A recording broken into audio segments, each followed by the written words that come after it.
Hi there. I'm going to show you how to use the Smart Notebook materials to accompany lessons 1 and 3 in the 4th grade energy science unit. So you'll notice they're organized by lesson. Lesson 1, what is energy? And then if you scroll down, lesson 3, can energy, I think it's take different forms or something like that. So your first page lets kids see the materials that they're going to be working with as they work to build, as they work to make the light bulb light up. And when you first show it to them, you're not explaining to them what the purpose is. You're just saying, hey, you're going to be given a copper wire, a D-cell battery, and a light bulb. And then you go to the next page and you're reminding kids that, okay, here are your 3 materials. What investigable question comes to mind? What's a question that we can really investigate and find the answer to?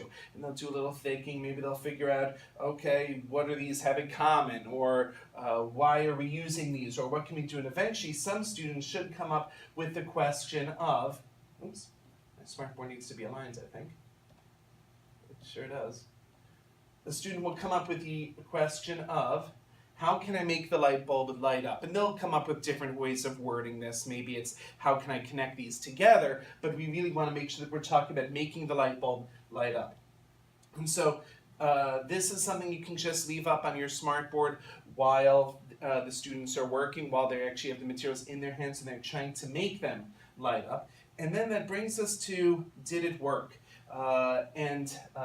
Maybe you were able to have a couple of groups that were able to make the light bulb light up, maybe you weren't. But if you click right over here, it says press here to see why, and it's going to load up a video, and it may take a couple of moments to get it to load, so you could always have this video loaded at the beginning of your lesson while you're setting up and just click over to it when you're ready. But this is a quick video here. The same thing that makes this happen. Just explaining how circuits work. You get the idea.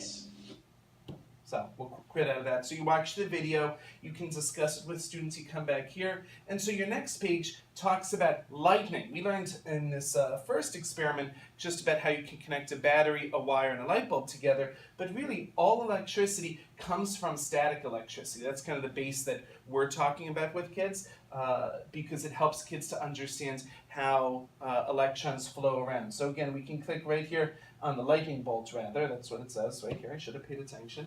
And that loads a new video right here. Right now, charged particles are flowing through your television. And you can always, depending on what software your computer has, you can always go to full screen. If I can make my computer work. Electricity. But sometimes the charged particles don't flow. They build up and they build up and they build up. All right. Let me just quit out of this. All right. So after you've gone through some of these videos, we're in that video that I just started to play and stopped midway through. You don't need to watch it right now. It talks about the electrons moving around, being attracted and moving from the negative to the positive. And so when do we see electricity attracting opposite charges in the real world? So right here we've got this picture of a nice meadow outside here, but kids can see there's some dark storm clouds coming in, so they can make some predictions. What do you think is about to happen? The sky looks rather ominous, and sure enough, kids should get the prediction that there's a storm coming and that there might be some thunder and lightning.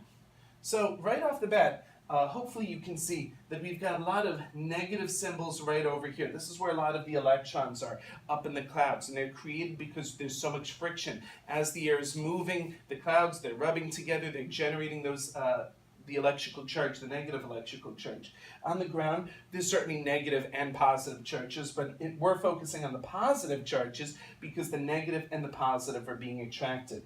And this tree right here, it starts off looking like there's no charge.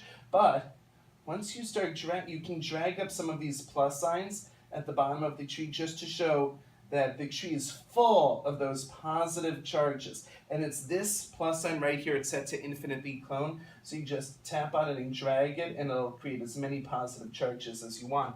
And that's the part where now I normally go over here to my smartboard and I choose a nice fun creative pen, something a little vibrant. And then we talk about how that negative charge can come out from the clouds and come down to the tree.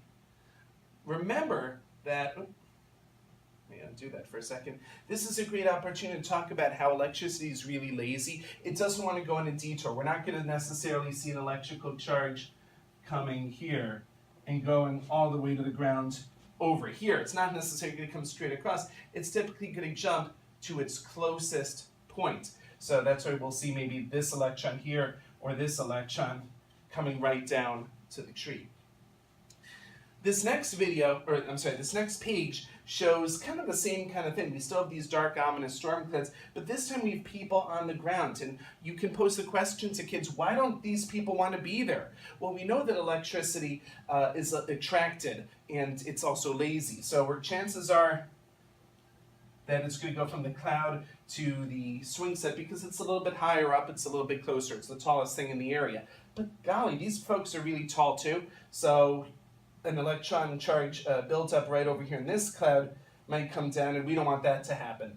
And so that's one big reason why when there's a thunderstorm, we all want to get out of the way, because even if you're not exactly the tallest object, depending on where you are, you could still be at risk. So that's how I use both of those. And then on the next page here, we talk about how opposites attract, how just like on a magnet where north and south attract, here positive and negative attract, but light charges repel. Positive and positive push apart, negative and negative push apart. And that's pretty much it for lesson 1. You may use part of this next piece in lesson 1, but really the next couple slides are for lesson 3. So in lesson 3, we're talking about a simple circuit, and you can always show this particular diagram actually in lesson 1 if you wanted to jump ahead to it, just to show by dragging pieces here. Again, my smartboard is not well aligned, so it's kind of hard to get this positioned right. But you can drag these pieces together, and if I've done this correctly, we should be able to see a simple circuit here. Just so you know, the current flows at the negative ends of the battery and toward the positive ends. So the electrons are going to flow in this direction through the light bulb, through the tungsten film. I don't think it's tungsten anymore, but through and then back in. So that's typically how I use this diagram with students. And the last piece here is showing that it doesn't have to be a light bulb that's using the electricity. So many different things can use the electricity in a circuit. So we've got here our big box of loads. A load is anything that uses electricity. Sources power something like a battery, and loads consume the electricity. They do the work. So if we take the lid off here, we've got, I'll move it down here. We've got these stars, you can just drag them out here. We've got a fan that you can take out and show kids. You can put that on the circuit. We have a speaker that you can take out. We have a motor right here. And any of these can be ways to use electricity. It doesn't just have to be something that produces light or heat, like a light bulb. It could be something that produces sounds or something that produces motion, like the motor or the fan. So that's how we use these smartboard pages, and I hope this was a helpful guide for you.